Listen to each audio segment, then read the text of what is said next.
Today we're going to be exploring the abandoned ghost ship that's been trapped on this reef for over 30 years.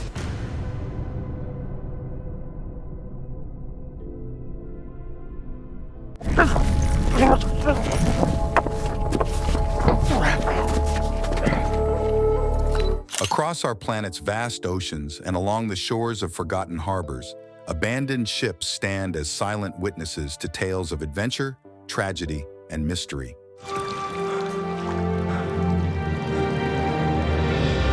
These rusting giants, once symbols of human ambition and engineering prowess, now lie dormant, surrendered to the elements. Whether fallen victim to nature's fury, ensnared in human conflict, or left to decay through negligence, each ship has a unique story. Here, we've assembled the most captivating tales from across the globe for you to explore. Number 12. The Cincinnati Ghost Ship. The Cincinnati Ghost Ship, originally known as the Celt, is an abandoned vessel with an intriguing history that spans over a century. This ship, which now lies forgotten in a creek off the Ohio River near Cincinnati, Ohio, has a storied past that includes multiple roles, transformations, and notable associations. The vessel was launched on April 12, 1902, by Pusey and Jones in Wilmington, Delaware. Initially, it served as a luxury yacht for J. Rogers Maxwell, a railroad executive. The yacht was an embodiment of opulence, designed for leisurely cruises and high society gatherings. However, its destiny was far from a mere pleasure craft. With the onset of World War I, the U.S. Navy acquired the Celt on July 3, 1917, renaming it USS Sachem. During its naval service, the ship played a pivotal role in anti-submarine patrols and was lent to Thomas Edison. Edison conducted government-funded experiments aboard the Sachem, working on countermeasures against German U-boats. After World War I, the ship was returned to its owner, but soon found a new purpose as a fishing excursion vessel during the Great Depression. It was sold to Jacob "Jake" Martin, who converted it into a chartered fishing boat. The vessel continued to serve recreational purposes until World War II, when it was again requisitioned by the Navy in 1942, this time renamed USS Phoenixite. During World War II, the Phoenixite was used for training and patrol duties. It played a significant role in training sailors on sonar equipment and patrolling the waters off Key West and later Long Island Sound. After the war, the ship was returned to Martin, who resumed its use as a fishing vessel. In the late 1940s, the ship's life took another turn when it was sold to the Circle Line sightseeing cruises in New York City. Renamed Sightseer and later Circle Line 5, the vessel became a flagship for the company's fleet, offering sightseeing tours around Manhattan. During this time, the Circle Line 5 ferried millions of tourists, providing them with unforgettable views of New York City. By the early 1980s, the Circle Line 5 was retired from active service. It was sold to Robert Miller of Lawrenceburg, Kentucky, for $7,500.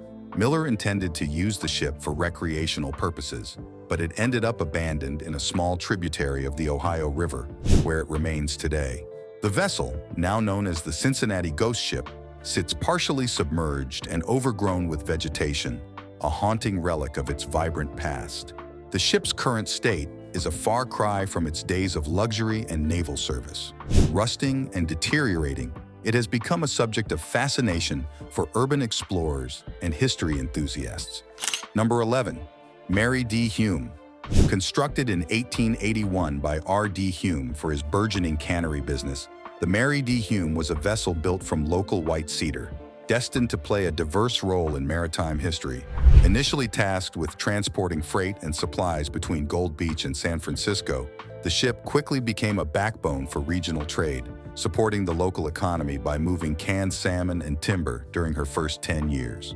As the salmon industry waned due to overharvesting and environmental challenges, the Mary D. Hume transitioned to the demanding world of Arctic whaling.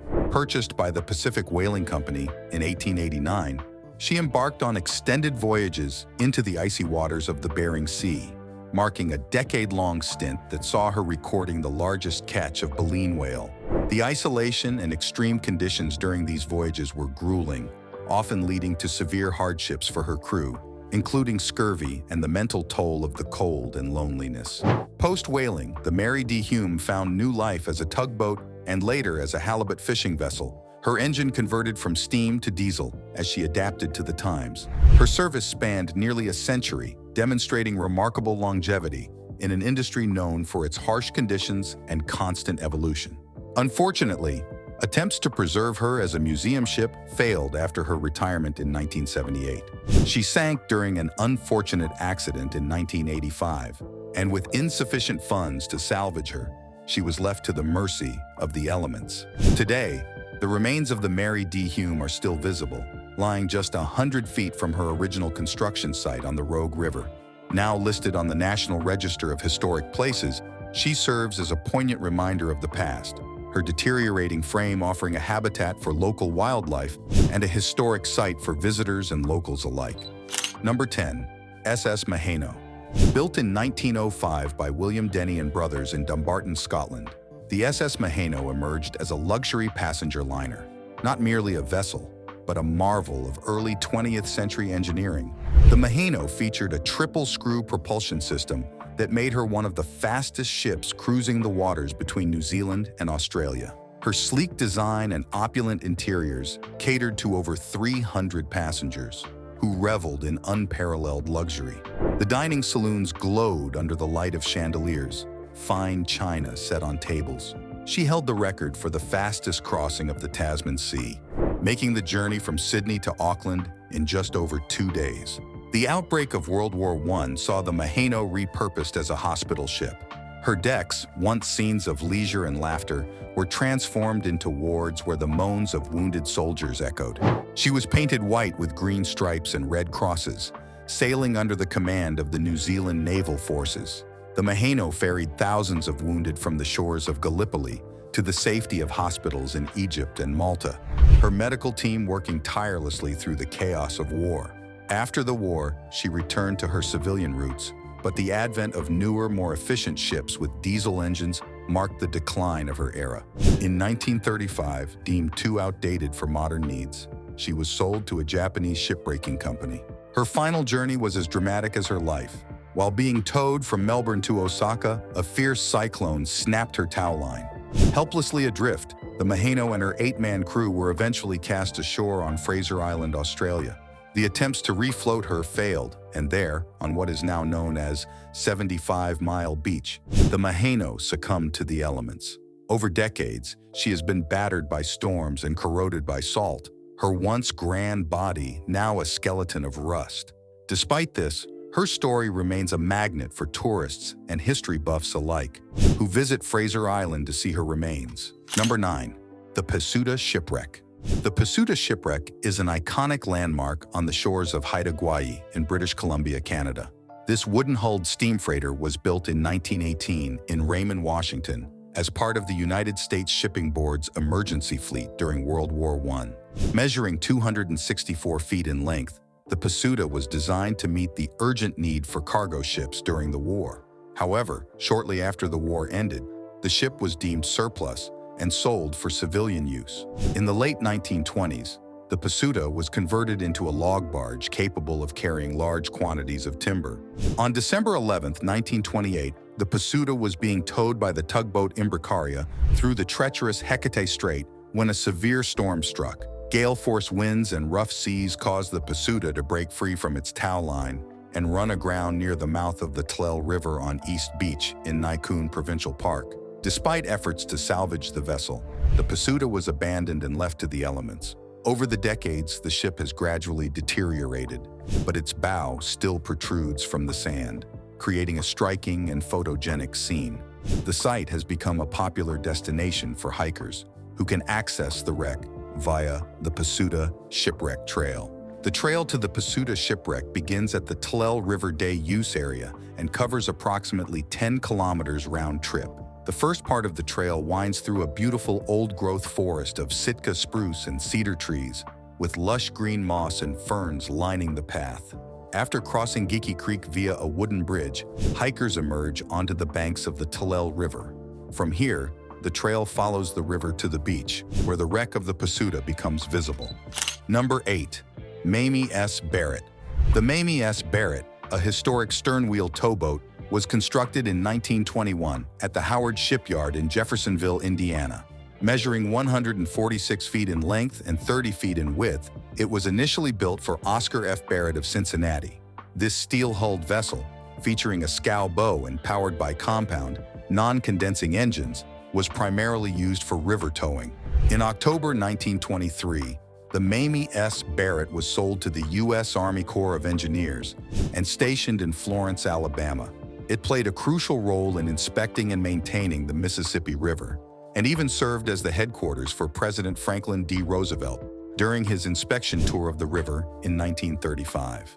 During its time with the Corps, the boat was renamed Penniman and later reassigned to the Rock Island District. After being decommissioned in 1947, the Famille S. Barrett underwent a series of transformations. It was sold to the Volmar Brothers Construction Company and then to the Harbor Point Yacht Club in West Alton, Missouri, where it was repurposed as a clubhouse and restaurant under the name Piazza. The boat's machinery was removed and one of its boilers was turned into a lighthouse. In 1981, the vessel was acquired by the Oberl family, who restored its original name and moved it to Eddyville, Kentucky, where it operated as a restaurant. By 1987, John and Mary Hoseman purchased the Famille S. Barrett and relocated it to Vicksburg, Mississippi, where it continued to function as a restaurant and showboat theater. Over the years, the Famille S. Barrett changed locations and purposes several times, eventually ending up beached near Deer Park, Louisiana, in the mid-1990s. It remained there, gradually deteriorating, until it caught fire in 2017, causing significant damage. Despite various attempts to preserve the vessel, including interest from the Howard Steamboat Museum, the boat was never fully restored. Number 7. MV Captayannis. MV Captayannis, often referred to as the Sugar Boat, is an extraordinary sight lying on a sandbank in the Firth of Clyde, Scotland. The vessel was originally launched in 1946 as Norden by A.S. Nakskov Skibbs of Denmark. In 1963, she was sold to Greek owners and renamed Captayannis. The ship's fate took a dramatic turn on January 27, 1974. That evening, a severe storm struck the west coast of Scotland. Captayannis was anchored at the tail of the bank near Greenock, waiting to deliver a cargo of sugar to the James Watt dock. As the storm intensified, the ship began to drag her anchor. The captain, Theodorakis Ioannis, ordered the engines to be started, intending to move the ship to the sheltered waters of Gareloch. Unfortunately, before the ship could gain power, she drifted into the path of the BP tanker British Light. The tanker's anchor chains ripped through Captayannis's hull, causing water to flood in rapidly. Realizing the dire situation, Captain Ioannis decided to beach the vessel on a nearby sandbank to prevent her from sinking in deeper waters. The crew executed this maneuver successfully, but the ship began to list severely. Pilot boats, including the tug Labrador and the passenger vessel Rover, quickly arrived on the scene. Most of the crew were able to jump onto the Rover and were safely taken ashore. The captain and a few crew members stayed on the Labrador, watching as their ship finally rolled onto her side the next morning. Since then, Captayannis has remained on the sandbank, a prominent fixture in the Clyde.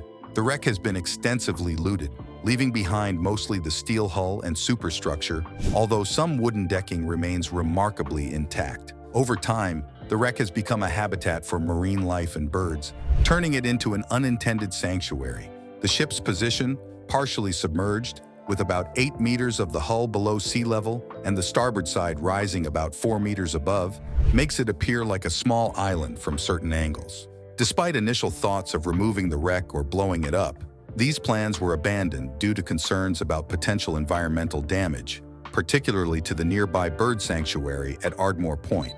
Number 6. Edward Bolan.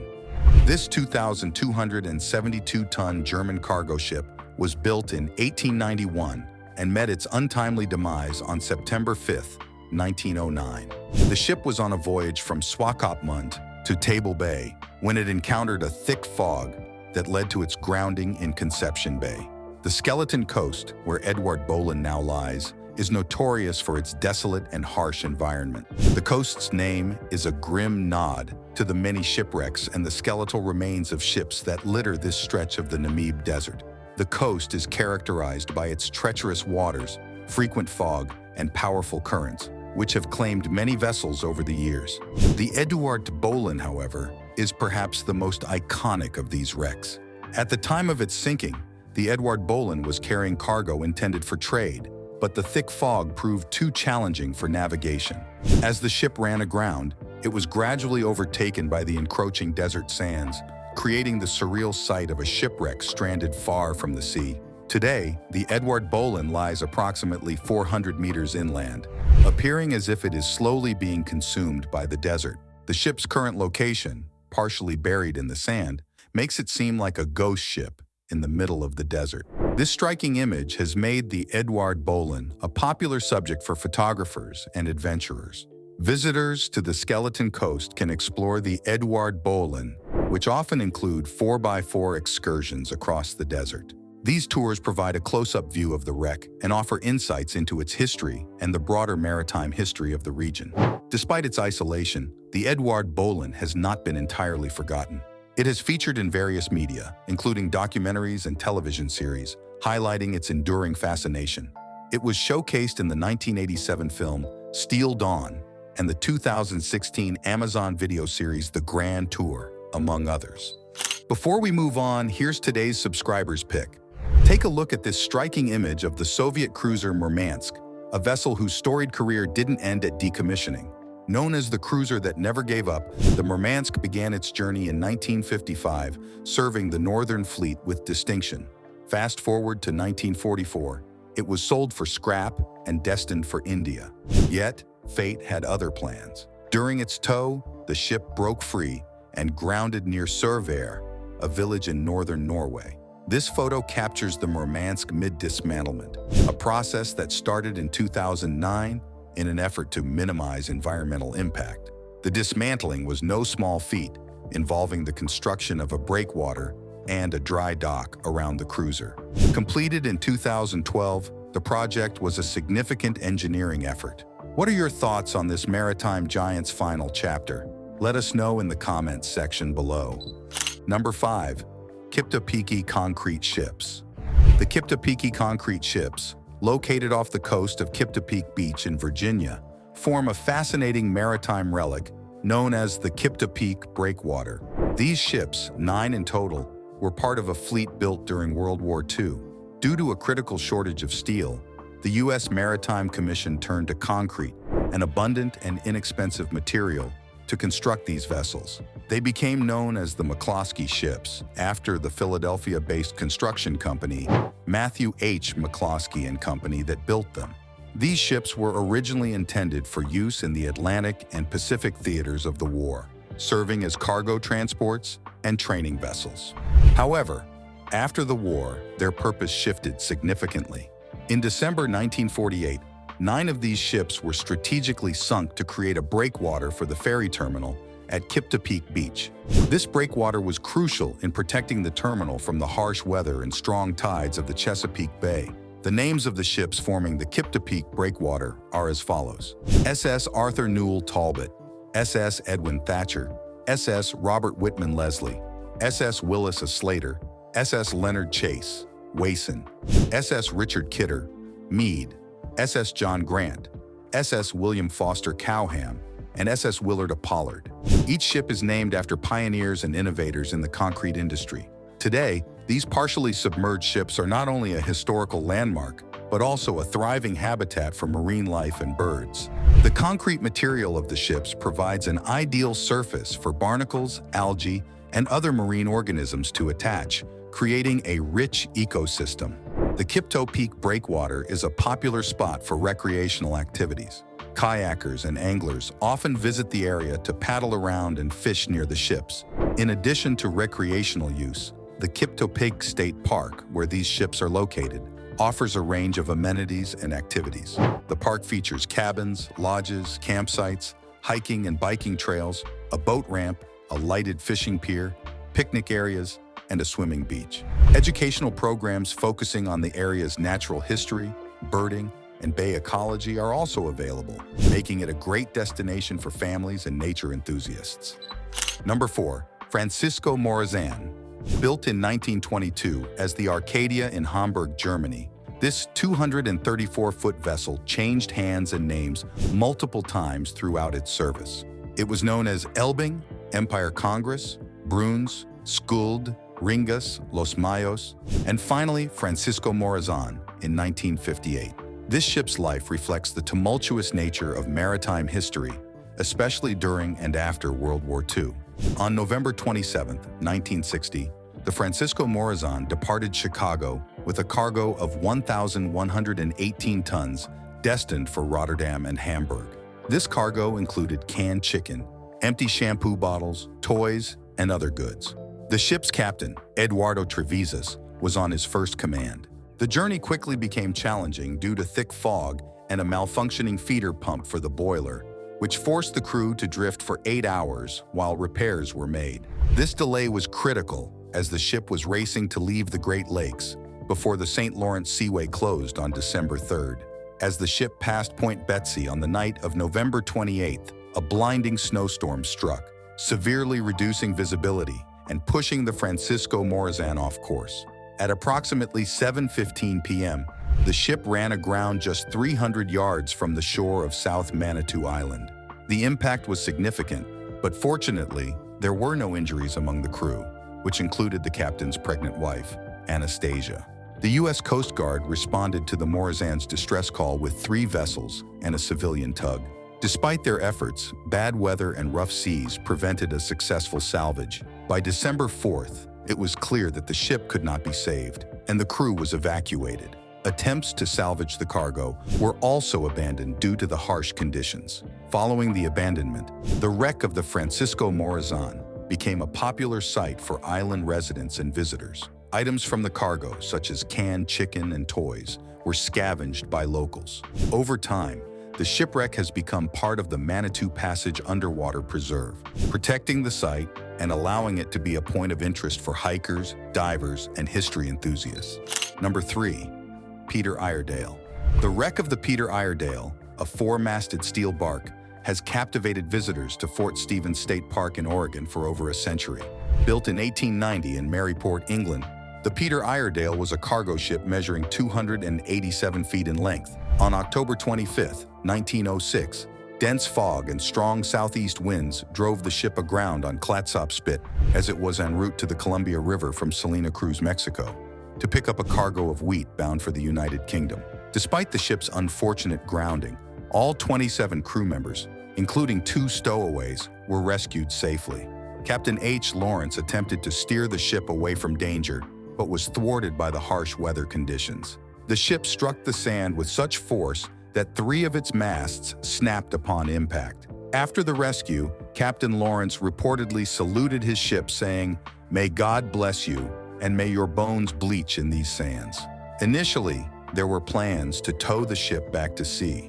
However, after waiting for favorable weather conditions for several weeks, the ship had already listed to port and become deeply embedded in the sand. Consequently, the salvage rights were sold in 1917, but the ship was never dismantled, leaving its remains to gradually succumb to the elements. Today, the Peter Iredale wreck is a popular tourist attraction, drawing thousands of visitors annually. The wreck is easily accessible and visible at all times of the tide, though low tide offers the best views. Over the years, the ship's structure has deteriorated significantly, with only the bow, some ribs, and a few masts still visible. Fort Stevens State Park, where the wreck is located, offers a plethora of activities for visitors. From beachcombing and birdwatching to hiking and picnicking, there's something for everyone. Number 2. La Famille Express. La Famille Express, a fascinating shipwreck, is located near the island of Providenciales in the Turks and Caicos Islands. This iconic wreck is situated about 2 miles off Long Bay Beach, easily visible in the shallow waters of the Caicos banks. Its journey to this final resting place is as intriguing as its current state. The vessel's history dates back to 1953, when it was originally built in the Soviet Union. Initially named Fort Shevchenko, it was an oil rig service ship tasked with supplying remote offshore oil wells for the Soviet Navy. The ship was named after a military port town on the Caspian Sea's eastern shore. After decades of service, the vessel was decommissioned in 1992 and subsequently sold to private owners. By 1999, it was renamed La Famille Express and operated under the Panama flag, transporting bulk rock throughout the Caribbean. In September 2004, La Famille Express was caught in the ferocious winds of Hurricane Francis. The unmanned vessel dragged its anchor from the south dock area of Providenciales and drifted nearly 12 miles before becoming firmly grounded in the shallow waters of the Caicos Banks. The ship has remained there ever since, creating a unique and picturesque landmark. Today, La Famille Express is a popular destination for visitors to Turks and Caicos. The wreck is a favored spot for boat tours, jet ski excursions, and even adventurous kiteboarders and paddleboarders. Experienced kayakers also make the journey out to the wreck, though it is not recommended for casual paddlers due to the 2-mile distance offshore. Exploring the shipwreck offers a mix of awe and caution.